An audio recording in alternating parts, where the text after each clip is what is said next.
함께 봉독할 하나님 말씀 누가복음 3장 1절부터 6절까지의 말씀을 보겠습니다. 하나님 말씀은 누가복음 3장 1절로 6절까지 말씀을 교독합니다.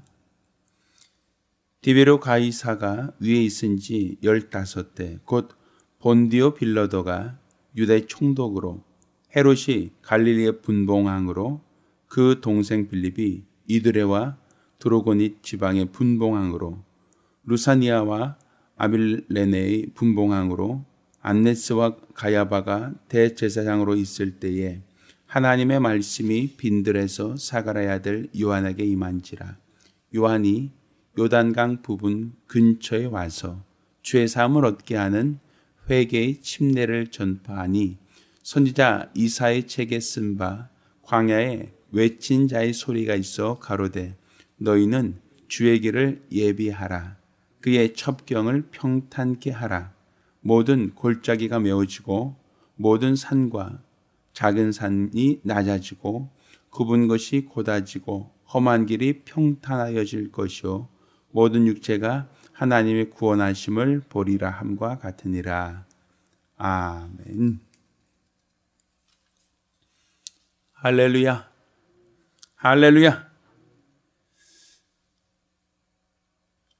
자, 오늘 본문에 하나님께서 이제 침례 요한을 하나님의 선지자로 예수 그리스도가 장차 메시아로 오신다는 것을 이스라엘 사람들에게 가르치고 전하며 그 첩경을 준비하는 자로 하나님이 요한을 사용하시는 이야기입니다. 그런데 이 본문 2절에는 이와 같이 설명을 합니다. 안나스와 가야바가 대제사장으로 있을 때에 하나님의 말씀이 빈들에서 사가랴의 아들 요한에게 임한지라. 자, 오늘 본문을 보면 하나님이 사용하는 사람이 없었다라고 얘기하는 게 아닙니다. 안나스야 가야바가 대제사장으로 있었다. 그러니까 하나님의 직분을 맡은 자가 그 당시에 있었다는 겁니다. 대제사장이라는 직분을 갖고 일하는 자가 있었다라는 겁니다. 그런데 하나님의 말씀은 누구에게 임하였는가? 오늘 본문에는 하나님의 말씀이 빈들에서 사가랴의 아들 요한에게 임하였다라고 얘기합니다. 아마 잘 기억하실지 모르겠지만 사가랴는 오랫동안 아이를 낳지 못하는 사람이었습니다. 그리고 사가랴라고 하는 사람은 제사장이었습니다. 그래서 그가 성전에서 제사로 들어갔다가 천사가 그에게 수태고지를 하죠.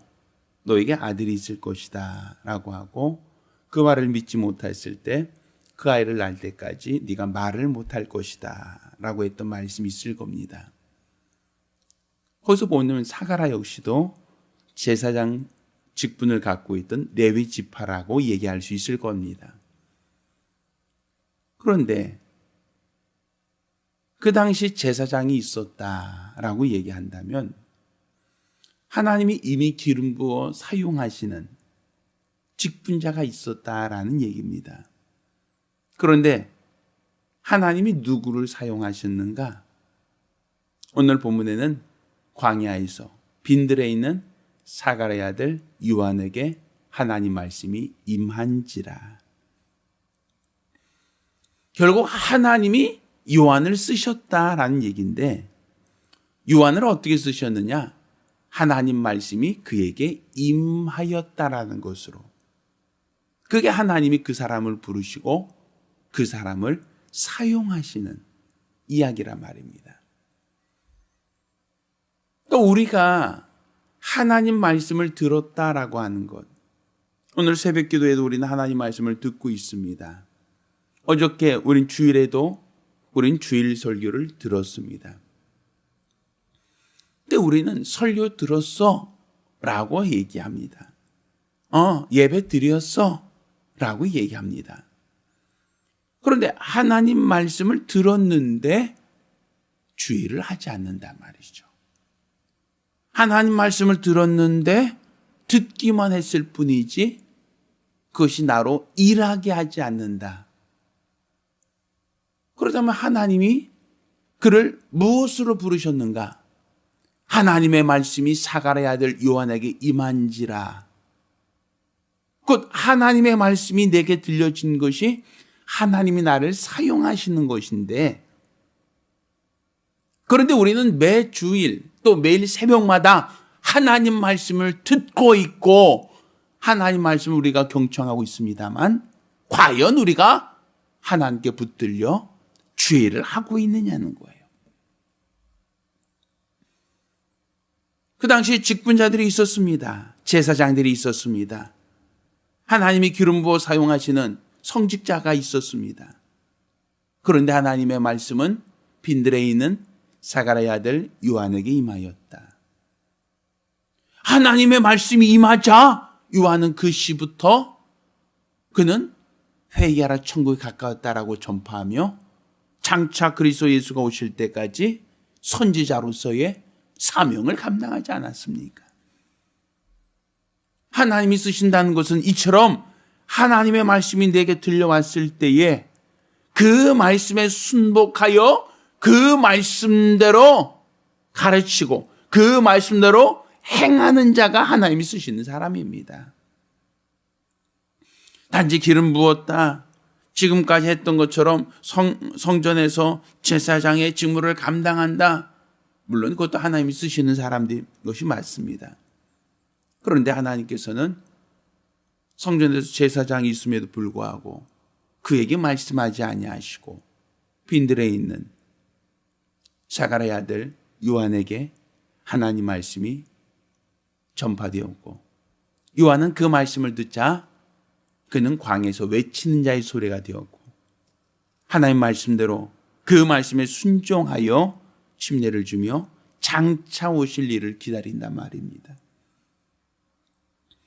또 우리가 매주일 또 매일 아침마다 하나님 말씀을 듣는 것을 그냥 요식행위나, 우리가 그냥 목사님이 주일날 설교하셨어, 새벽에 설교하셨어 라는 그러한 의미로서 우리가 그냥 건성으로 듣고 흘러가버리는 자가 돼서는 안 된단 말입니다.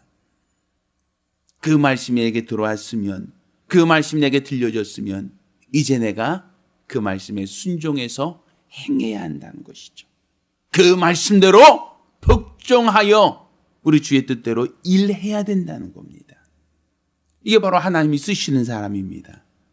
오늘날도 하나님은 동일하게 말씀하고 있습니다.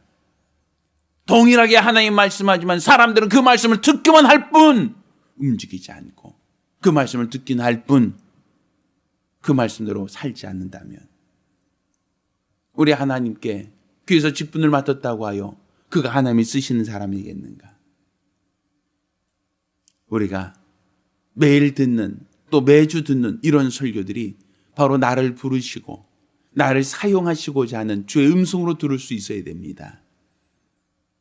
따라서 내게 말씀하옵소서, 내가 순종하겠나이다, 내게 무엇을 말씀하시든지 내가 복종하겠나이다 라고 하는 이런 적극적인 믿음, 적극적인 신앙, 이게 바로 오늘날 우리들에게도 동일하게 요구되는 겁니다.